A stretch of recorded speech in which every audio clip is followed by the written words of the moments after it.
दोस्तों, आज चर्चा है एक ऐसे नेता की जिसने संसद में मिडिल क्लास के लोगों के लिए जीएसटी पे सवाल उठाया था।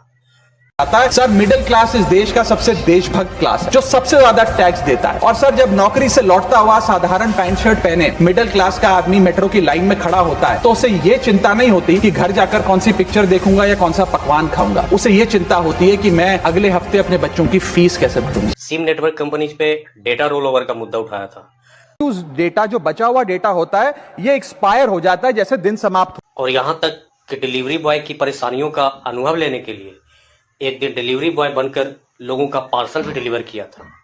घर घर जाकर डिलीवरीज करूंगा और ये कोशिश करूंगा समझने की कि वो क्या चैलेंजेस हैं जो हमारे ब्लिंकिट के डिलीवरी राइडर्स रोज फेस करते हैं उनकी।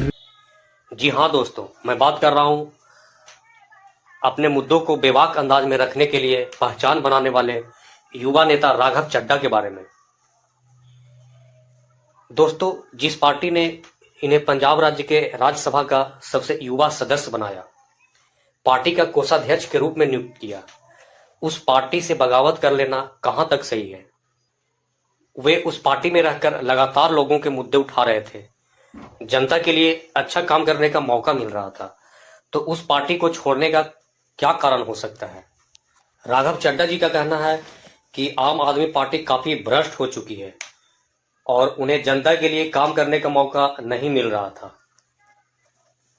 जब वो जनता के लिए आवाज उठा रहे थे तो इसके लिए भी तो वो आवाज उठा सकते थे।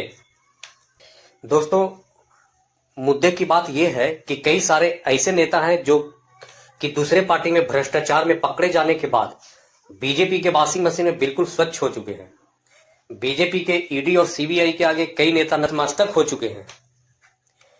कहीं ऐसा तो नहीं है कि इन लोगों को भी ईडी और सीबीआई का डर सताने लगा था, या अगले साल पंजाब में विधानसभा का चुनाव होने वाला है तो कहीं बीजेपी के चुनावी तैयारी का तो भेंट नहीं चढ़ गए। अब देखना यह बहुत ही रोचक होगा कि राघव चड्ढा जी जिस पार्टी को ज्वाइन किए हैं उसकी केंद्र में सरकार है, तो कम से कम जो जनता के मुद्दे उठाए थे वो तो पूरे हो जाने चाहिए।